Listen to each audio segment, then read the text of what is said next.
Subscribe to my channel for more videos and press the bell icon for latest updates.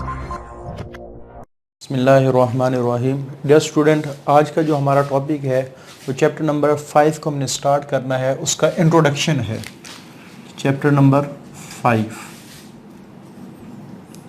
और इसका title है variety of life. कि जो ज़िंदगी है वो उसके अंदर बहुत ज़्यादा वैरायटी है, डाइवर्सिटी है। यानी हमने लास्ट लेक्चर में भी डिस्कस किया था, तकरीबन इस वक्त दुनिया के अंदर 25 लाख के करीब स्पीशीज़ मौजूद हैं। अच्छा, अगर हम उन स्पीशीज़ को अगर ग्रुपिंग उनकी हम ना करें तो हमारे लिए उनको स्टडी करना थोड़ा सा मुश्किल हो जाता है। किसी भी चीज़ के अंदर आसानी पैदा करने के लिए हम लाजमी चीज़ों को ऑर्गेनाइज़ करते हैं। जैसे एक रूम है, उस रूम के अंदर अगर चीज़ें ऑर्गेनाइज तरीके से पड़ी हों और उनकी जगह डिसाइड हो कि इस जगह ये चीज़ होगी तो ऑटोमेटिकली उनको यानी आप कह सकते हैं ढूंढना आसान होता है और वक्त के ऊपर वो चीज़ आसानी से मिल जाती है। लेकिन अगर वही रूम उसमें चीज़ें बिखरी पड़ी हों और जैसे हमारी आदत होती है, अक्सर हम जो ही अब घर में दाखिल होते हैं अपनी जो चीज़ों को ऐसे फेंकते हैं और बाद में फिर ढूंढते फिर रहे होते हैं कि ये मैंने चीज़ें यहाँ रखी थी, मिल नहीं रही। हालांकि वहाँ रखी नहीं होती, पता नहीं किसी चारपाई के नीचे गई होती है, किसी आप कह सकते हैं टेबल के नीचे गई होती है, किसी चेयर के नीचे गई होती है, तो उनको ढूंढना मुश्किल होता है। तो इसी तरह जब भी हम ऑर्गेनाइज तरीके से काम करेंगे तो उसमें हमेशा आसानी होती है। तो यही लॉजिक इन ऑर्गेनिज़म को स्टडी करने की भी है। तो इस वक्त अगर सिर्फ हम एग्जांपल के तौर पे प्लांट और एनिमल की बात करें तो एनिमल की इस वक्त 15 लाख के करीब स्पीशी है, 1.5 मिलियन है, और प्लांट की इस वक्त 0.5 मिलियन स्पीशीज़ हैं। तो अगर हम इनको इसी तरह छोड़ दें, कोई ग्रुपिंग ना करें, कोई क्लासिफिकेशन ना करें और फिर इनको स्टडी करें तो बड़ा मुश्किल हो जाता है। तो साइंटिस्ट ने क्या किया है, अपनी आसानी के लिए उन्होंने इन सारी स्पीशी को क्लासीफाई किया है। तो आपने पहले याद रखना है कि जब भी हम क्लासिफिकेशन की बात कर रहे होते हैं तो क्लासिफिकेशन का फ़ायदा क्या होता है कि हम इन स्पीशी को आसानी से डील करते हैं जिनकी तादाद लाखों के अंदर है। तो यहीं से बात स्टार्ट करते हैं कि 1.5 million species of animal and 0.5 million species of plant are known. यानी तकरीबन ये दोनों मिला के 20 लाख के करीब बनेंगी। 5 लाख ये और 15 लाख ये। इतनी ज़्यादा मुख्तलिफ शक्लों को डील करने के लिए, to deal with such large collection of dissimilar form, certainly यकीनन हमें एक सिस्टम चाहिए और उस सिस्टम के ज़रिए से ताकि हम स्पीशी को क्लासीफाई कर सकें इनटू ग्रुप्स। तो ग्रुपिंग हो जाए, क्लासिफिकेशन हो जाए, तो ग्रुपिंग के अंदर ग्रुपिंग की वजह से, क्लासिफिकेशन की वजह से चीज़ों को स्टडी करना क्या होता है, आसान होता है। अच्छा, जब हम बात करते हैं ग्रुपिंग की तो ग्रुपिंग तो किसी भी बुनियाद पे की जा सकती है, लेकिन अगर हम सिंपल बुनियाद बेसिस के ऊपर हम क्लासिफिकेशन करें तो बाज़ दफ़ा वो हमें रिज़ल्ट जो हमें रिक्वायर होते हैं वो हमें नहीं मिल रहे होते हैं। इसकी बेस्ट एग्जांपल एक यहाँ भी मेंशन है, एक मैं अपनी तरफ से दे देता हूँ। जैसे मैं कहता हूँ कि एनिमल्स, हर उस एनिमल का हम एक ग्रुप बनाएं जिसकी 4 टांगें। अब एक आप कह सकते हैं क्लासिफिकेशन तो हो जाएगी कि 4 टांगों वाले सारे एनिमल का एक ग्रुप बना दिया जाए, लेकिन आप अगर अपनी सराउंडिंग के अंदर गौर करें तो किस किस एनिमल की 4 टांगें हैं, तो ये तो बहुत सारी वैरायटी के एनिमल हैं जिनकी 4 टांगें हैं, वो सारे एक ही ग्रुप में इकट्ठे हो जाएंगे। और फिर जो हमारा ख्वाहिश है कि हम चीज़ों को आसानी से स्टडी करें, जितनी ज़्यादा वैरायटी बढ़ती चली जाएगी उतना ही उनको स्टडी करना क्या होता है, मुश्किल होता है। तो इस वजह से इसी तरह अगर हम फ्लावरिंग प्लांट की बात करें तो फ्लावरिंग प्लांट को हम मुख्तलिफ बेसिस पे क्लासीफाई करते हैं। जैसे हम हाइट के लिहाज से हम आप कह सकते हैं जो हाइट है उसके लिहाज से हम क्लासिफिकेशन करें तो thousands of varieties of plant which have high height, जिनकी हाइट बहुत ज़्यादा होती है, तो वो सारे के सारे क्या हो जाएंगे, एक ग्रुप के अंदर जमा हो जाएंगे। और ग्रुप में वैरायटी बढ़ेगी तो स्टडी करना क्या हो जाएगा, मुश्किल हो जाएगा। इस वजह से हमें कोई ऐसी साइंटिफिक बेस देखनी पड़ेगी जिससे जो ग्रुप बने उस ग्रुप के अंदर सिमिलैरिटीज़ ज़्यादा हो, डिफरेंसेस कम हो, वैरायटी कम हो, उस ग्रुप को स्टडी करना आसान होगा। ठीक हो गया। तो यही बात यहाँ लिखी हुई है कि जो सिंपल क्लासिफिकेशन है, ये नहीं कि हम किसी भी बुनियाद पे क्लासिफाई कर देंगे तो हर बुनियाद पे जो क्लासिफिकेशन है उसका इतना प्रॉपर रिजल्ट हमें नहीं मिलेगा। तो simple classification is not meaningful. काफ़ी सारी many types of classification are possible. जैसे हम एग्जांपल के तौर पे फ्लावरिंग प्लांट को लें, it can be classified on the basis of colour, on the basis of height, on the basis of other characters. तो कोई भी कैरेक्टर आप ले सकते हैं, लेकिन अगर इन बुनियादों के ऊपर, इन बेसिस के ऊपर आपने क्लासिफिकेशन की तो हो सकता है एक ही ग्रुप में फिर ज़्यादा वैरायटीज़ आ जाए। हम वैरायटी से बचने के लिए क्लासिफिकेशन कर रहे हैं, लेकिन अगर सिंपल बेस पे क्लासिफिकेशन की फिर वो मसला खड़ा हो जाएगा। तो इसका मतलब ये है कि this type of classification is not meaningful, इसका फ़ायदा नहीं है, because it does not provide information about basic differences and similarity among individual. जैसे गधा है, घोड़ा है, भैंस है, गाय है, तो वो सारे एक ही ग्रुप में आ गए हैं। अब हम कैसे कह सकते हैं कि ये इससे डिफरेंट है? हमने तो कोई बेस बनाई नहीं है, कि हमें तो पता ही नहीं चलेगा उस क्लासिफिकेशन की बुनियाद पे कि इन दोनों में क्या डिफरेंस है। तो क्लासिफिकेशन वो अच्छी है जो डिफरेंट ऑर्गेनिज्म के दरमियान डिफरेंस भी बताए और सेम ऑर्गेनिज्म के दरमियान सिमिलैरिटीज़ भी बताए, तो वो क्लासिफिकेशन सबसे बेस्ट होती है। तो जो सिंपल क्लासिफिकेशन है ये कोई प्रॉपर डिफरेंस, कोई proper similarity among the individual को डिस्कस नहीं करती। इस वजह से जब भी हम क्लासिफिकेशन करते हैं साइंस के अंदर, तो हम सिंपल बुनियादों के ऊपर क्लासिफिकेशन नहीं करते, बल्कि हम उसकी साइंटिफिक बेस देखते हैं। तो साइंटिफिक बेस ऑफ क्लासिफिकेशन, तो जब हम साइंस की बात करते हैं तो साइंस में एक कॉन्सेप्ट आता है जिसको हम कहते हैं एवोल्यूशन। अब एवोल्यूशन क्या कहती है? एवोल्यूशन कहती है दुनिया में जितने भी ऑर्गेनिज्म हैं वो सारे कॉमन पॉइंट से निकले हैं। दुनिया में जितने भी ऑर्गेनिज्म हैं वो कॉमन पॉइंट से निकले हैं। तो चूंकि वो कॉमन पॉइंट से निकले हैं, इस वजह से दुनिया में जितने भी ऑर्गेनिज्म हैं, चाहे वो एक दूसरे से हज़ार गुना डिफरेंस हो, लेकिन उसके बावजूद उनमें कहीं ना कहीं सिमिलैरिटीज़ पाई जाती है। ये बात हम पहले भी डिस्कस कर चुके हैं। तो अब जब हम कहते हैं कि ऑर्गेनिज्म में सिमिलैरिटीज़ हो सकती है, लेकिन बाज़ ऑर्गेनिज्म में दूसरों की निस्बत आपस में ज़्यादा वो सिमिलर होती है। जैसे आपकी बुक में एग्जांपल दी गई है, पहले ये बात कर लेते हैं कि ऑल ऑर्गेनिज्म, जितने भी दुनिया में organism are related to one and other at some point in their evolutionary history. अगर हम ऑर्गेनिज्म की एवोल्यूशन की तारीख उठा के देखें तो दुनिया में जितने भी ऑर्गेनिज्म है उनका लिंक आपस में कहीं ना कहीं लाजमी जुड़ेगा। जैसे अगर इंसानों की बात करें तो इंसानों का सबका लिंक हम कहते हैं ना हज़रत आदम अलैहिस्सलाम से जाके जुड़ जाते हैं। दुनिया में जितने भी इंसान हैं वो सारे कहीं ना कहीं हज़रत आदम अलैहिस्सलाम के साथ जुड़ जाते हैं। हमारा आप सारे इंसानों को कहीं ना कहीं आपस में लिंक जुड़ा होता है। तो बिल्कुल इसी तरह, लेकिन कुछ ऑर्गेनिज्म एक दूसरे से ज़्यादा नज़दीक होते हैं एज़ कम्पेयर टू अदर। जैसे स्पैरोज़, ये कबूतर के साथ ज़्यादा मिलती जुलती है बनिस्बत इंसेक्ट के। Such as sparrows are more closely related to the pigeons. जो चिड़िया है वो कबूतर के साथ ज़्यादा मिलती जुलती है बनिस्बत ये जो कीड़े मकोड़े होते हैं उनसे। ठीक है, तो इसका मतलब ये है कि अगर हम इन तीन ऑर्गेनिज्म में से हम ग्रुप बनाना चाहें तो हम स्पैरो और पिजन को साथ साथ रख सकते हैं, क्योंकि इनमें सिमिलैरिटीज़ ज़्यादा हैं। तो जब हमने बात की कि एवोल्यूशन की बुनियाद पे ऑर्गेनिज्म में सिमिलैरिटीज़ पाई गई है, तो जब हम ग्रुपिंग करते हैं उन्हीं सिमिलैरिटीज़ को बुनियाद बनाते हैं। जो ऑर्गेनिज्म ज़्यादा सिमिलर होते हैं वो उनको एक ग्रुप में रख दिया जाता है, जो ऑर्गेनिज्म डिफरेंट है उनको उस ग्रुप से निकाल के किसी और ग्रुप में रख दिया जाता है। तो सिमिलैरिटी अमंग कैरेक्टरिस्टिक। तो जब हम क्लासिफिकेशन की बात करते हैं तो क्लासिफिकेशन में हम दो चीज़ों को कि ऑर्गेनिज्म के स्ट्रक्चर और उसकी शक्ल सूरत में सिमिलैरिटीज़ पाई जानी चाहिए, फिर क्लासिफिकेशन थोड़ा सा आसान होती है। तो जब हम स्ट्रक्चर की बात करते हैं तो स्ट्रक्चर के हवाले से साइंटिफिकली मुख्तलिफ पॉइंट्स हम लाजमी देखते हैं। ये 4 पॉइंट है जिनकी बुनियाद के ऊपर क्लासिफिकेशन बड़े बेहतर अंदाज में होती है। और एक बात अपने जहन में रखनी है, क्लासिफिकेशन को करने के लिए जितना ज़्यादा क्राइटेरिया टफ होगा उतनी ही ज़्यादा आप कह सकते हैं अच्छी क्वालिटी की क्लासिफिकेशन होगी। जैसे फॉर एग्ज़ाम्पल हम एक क्लास बनाते हैं, हम कहते हैं जिनका A+ ग्रेड है, जो इंग्लिश मीडियम वाले हैं वो सारे एक ग्रुप में, ठीक है, एक ग्रुप के अंदर आ जाएं।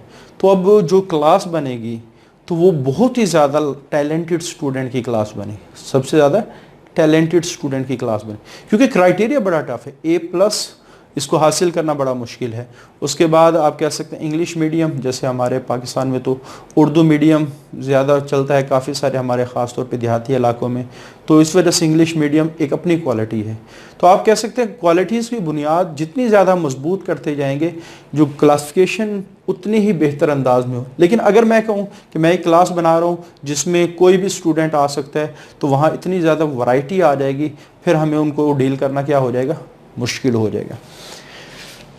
तो इसी वजह से जब हम ऑर्गेनिज्म की क्लासिफिकेशन करते हैं तो कोई एक बुनियाद नहीं उठाते, बल्कि काफ़ी सारी, ये तो एग्जांपल के तौर पे यहाँ चंद पॉइंट लिखे गए हैं, वैसे हम जब भी क्लासिफिकेशन करते हैं काफ़ी सारी चीज़ों को देखते हैं। तो उनमें से जो मेन है वो यहाँ लिखी गई है। होमोलॉजीज, होमोलॉजीज क्या, सिमिलर इन स्ट्रक्चर। जैसे आप कह सकते हैं हमने वर्टिब्रेट्स का ग्रुप बनाया, तो स्ट्रक्चर की बुनियाद पे जिसके अंदर रीढ़ की हड्डी होगी वो क्या कहलाएंगे, वर्टिब्रेट्स होंगे।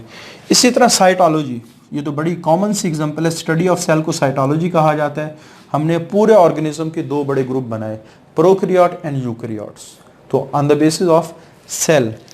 कंपेरेटिव बायोकेमिस्ट्री के ऑर्गेनिज्म में कौन से मॉलिक्यूल हैं, जैसे इसकी बेस्ट एग्जांपल हम आगे पढ़ेंगे भी सही, जैसे हम बैक्टीरिया के दो बड़े ग्रुप बनाते हैं, ग्राम पॉजिटिव ग्राम नेगेटिव, सारा स्ट्रक्चर सेम है, सिर्फ उसकी सेल वॉल की कंपोजिशन में क्या है, डिफरेंट है। और जेनेटिक्स, ये तो हम सबसे पहले देखते हैं जीन्स को। तो हमारे पास सिमिलैरिटी अगर इन पॉइंट ऑफ व्यू से हो तो फिर हम उसको एक ग्रुप के अंदर रखते हैं। तो वो ब्रांच जो क्लासिफिकेशन को डिस्कस करती है, ऑर्गेनिज्म की करैक्टर को डिस्कस करती है, ऑर्गेनिज्म को कैसे आइडेंटिफाई किया जाएगा उसको डिस्कस करती है, ऑर्गेनिज्म को कैसे नाम दिया जाएगा उसको डिस्कस करती है, उसको हम कहते हैं टैक्सोनॉमी। तो टैक्सोनॉमी को डिफाइन कैसे करेंगे, branch of science that deal with description, organism के करैक्टर कौन से हैं, आइडेंटिफिकेशन, हमें कैसे पता चलेगा कि ये ऑर्गेनिज्म कौन सा है, आइडेंटिफाई करने का तरीका क्या है, ये ज़्यादातर हम डिस्कस करते हैं जो माइक्रोस्कोपिक ऑर्गेनिज्म है उनके लिए। नोमेनक्लेचर, नाम कैसे दिया जाएगा, और उन ऑर्गेनिज्म की क्लासिफिकेशन कैसे होगी, उन ऑर्गेनिज्म की क्लासिफिकेशन कैसे होगी। तो ये सारी चीज़ों को हम जिस बायोलॉजी की ब्रांच में डिस्कस करते हैं वो है टैक्सोनॉमी। उसके बाद जब भी हम क्लासिफिकेशन करते हैं तो हमेशा बड़े लेवल पे भी क्लासिफिकेशन हो रही होती है, उससे छोटे लेवल पे भी, उससे छोटे लेवल पे भी, उससे छोटे लेवल पे भी, उससे भी छोटे लेवल पे भी, और जो सबसे छोटा लेवल है वो स्पीशी का है। तो लेवल ऑफ ऑर्गेनाइजेशन को तो हम अगले लेक्चर में डिस्कस करेंगे, लेकिन यहाँ स्पीशी से जो रिलेटेड है वो आपने याद रखना है उसको। जैसे for example concept of species, species को आप डिफाइन कैसे करेंगे, तो ग्रुप ऑफ इंडिविजुअल जिसके अंदर तीन प्रॉपर्टीज हों कि वो आपस में उसके मेंबर इंटरब्रीड कर सकते हो, सेक्सुअल रिप्रोडक्शन कर सकते हो। इंटरब्रीड का क्या मतलब है, सेक्सुअल रिप्रोडक्शन।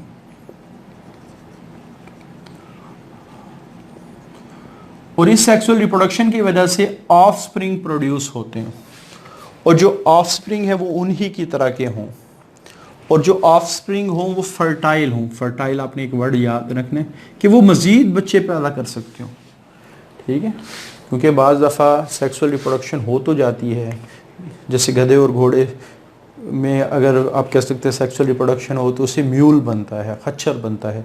खच्चर फर्टाइल नहीं, हालांकि रिप्रोडक्शन हो गई है लेकिन वो क्या है, म्यूल इनफर्टाइल है।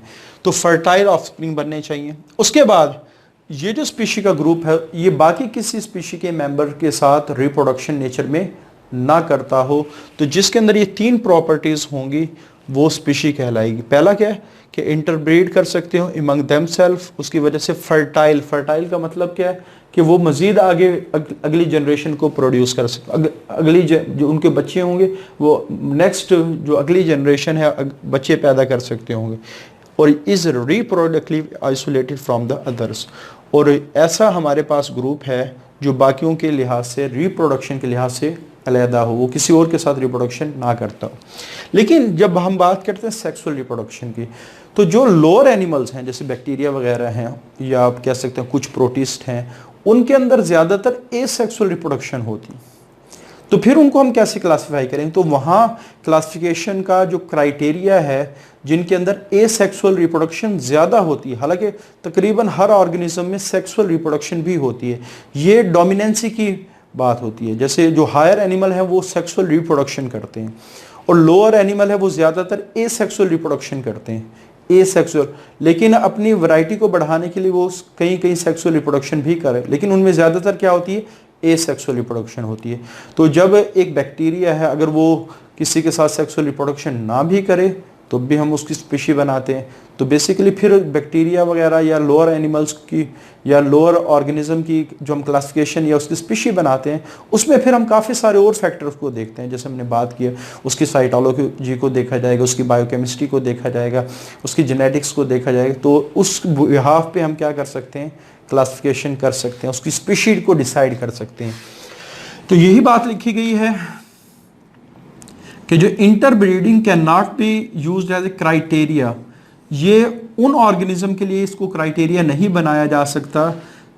किसके लिए, स्पीशी रिकग्नाइज, स्पीशी की पहचान के लिए, स्पीशी रिकग्नाइजेशन, स्पीशी खासतौर पर उन ऑर्गेनिज्म में जिनमें ज़्यादा डोमिनेंट प्रीडोमिनेंटली जो एक सेक्सुअल रिप्रोडक्शन करते हैं। ठीक है, तो इसके इनकी स्पीशी बनाने का मेयार में भी कुछ और हो सकता है, उसको हम फिर with the passage of time discuss भी करेंगे। उसके बाद एक स्पीशी के कुछ करैक्टर हैं जो अपने जहन में रखना है। सबसे पहले हर स्पीशी का अपना एक इन्वायरमेंट होता है और वो उस इन्वायरमेंट में खुश रहती है। इसको हम कहते हैं इकोलॉजिकल इन्वायरमेंट से रिलेटेड है। तो जब भी इकोलॉजी की बात आए तो आपने समझना है कि इन्वायरमेंट से रिलेटेड कोई बात हो रही होगी। इसी तरह हर स्पीशी का अपना ही स्ट्रक्चर है बॉडी का, और हर स्पीशी को का जो रिस्पॉन्स करने का तरीका, बिहेवियर क्या होता है, रिस्पॉन्ड टू स्टिमुलाई, किसी भी स्टिमुलस को रिस्पॉन्ड करने का जो तरीका है वो बिहेवियर कहलाता है। जैसे जब गर्मी पड़ती है हमारी बॉडी डिफरेंट अंदाज में आप कह सकते हैं टेम्परेचर को मेंटेन करने की कोशिश करती है। जो डॉग्स वगैरह हैं उनमें सांस की रफ्तार तेज़ हो जाती है, वो डिफरेंट अंदाज में। जो प्लांट है वो ट्रांसपायरेशन रेट तेज़ करते हैं, वो डिफरेंट अंदाज में। तो हर स्पीशी का जो रिस्पॉन्ड करने का तरीका है, उसका जो बिहेवियर है, उसका जो काम करने का मिजाज है वो डिफरेंट है। हमारी बॉडी डिफरेंट अंदाज में काम करती है, जो दूसरे एनिमल है उनकी बॉडी डिफरेंट अंदाज में काम करती है। तो इकोलॉजिकल स्ट्रक्चर और बिहेवियरल हर कैरेक्टरिस्टिक की अपनी ही कैरेक्टरिस्टिक है, हर स्पीशी की अपनी ही क्या है, कैरेक्टरिस्टिक है। उसके बाद स्पीशी को कहा जाता है it is a independent evolutionary unit. इसका मतलब ये है कि ये जब हम कहते हैं ना कि ये एक स्पीशी बनी है, अब इस स्पीशी की एवोल्यूशन हुई है। अब लाजमी नहीं है कि इसके साथ फ़र्ज था कि दूसरी स्पीशी की भी एवोल्यूशन होती, हर एक ने अपनी अपनी एवोल्यूशन की है। बस आपने ये समझें कि हर स्पीशी की अपनी अपनी तरीक़ेकार था एवोल्यूशन का जो दुनिया में हुआ है। इसको हम कहते हैं इंडिपेंडेंट एवोल्यूशनरी यूनिट, कि हर स्पीशी दूसरे के लिहाज से। अब ये नहीं थे गधा, अगर उस जो डोंकी है, जो गधा है, उसकी एवोल्यूशन होनी थी, साथ घोड़े की भी लाजमी होनी, ऐसे नहीं। डोंकी की अपनी एवोल्यूशन का आप कह सकते हैं पैसेज फाइलेटिक लिनिएज है। जो हॉर्स है उसकी आप कह सकते हैं एवोल्यूशन का एक अपना ही फाइलेटिक लिनिएज है। ह्यूमन की जो एवोल्यूशन का एक अपना ही फाइलेटिक लिनिएज है। तो हर एक का डिफरेंट रास्ता है जिसके ज़रिए से वो एवोल्यूशन हुई है। और लास्ट में चूँकि यहाँ जेनेटिक ऑफ एक्सचेंज की बात हो रही है, तो जेनेटिक एक्सचेंज यूजली उस वक्त होता है जब आपस में रिप्रोडक्शन होती है।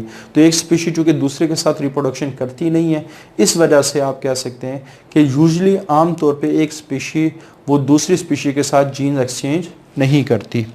और स्पीशी के आगे एग्जांपल आपने मेज़, ये मकई, सीपा जो आप कह सकते हैं ओनियन वगैरह, प्याज वगैरह है, और जो सेपियन है ये इंसान को कहा जाता है। तो ये 3 स्पीशी के एग्जांपल हैं।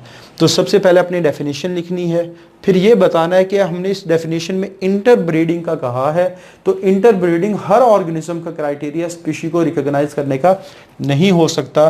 फिर हर स्पीशी की अपने अपने करैक्टर्स हैं और अपनी अपनी एवोल्यूशन है, अपने अपने जेनेटिक एक्सचेंज करने का तरीका है। आगे फिर आपने इसकी एग्जांपल मेंशन करनी है। तो ये इवन एक छोटा सा शॉर्ट क्वेश्चन भी बन सकता है, defined species give examples.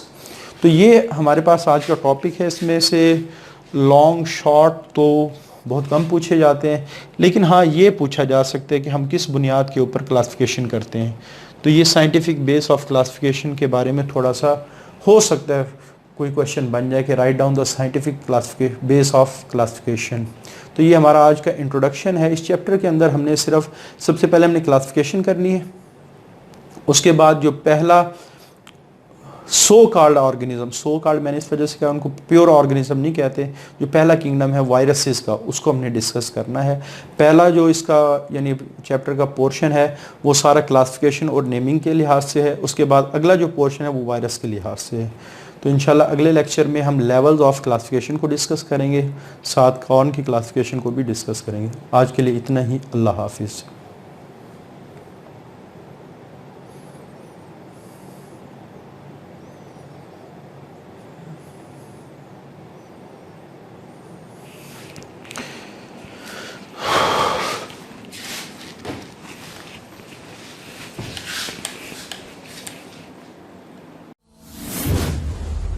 Subscribe to my channel for more videos, and press the bell icon for latest updates.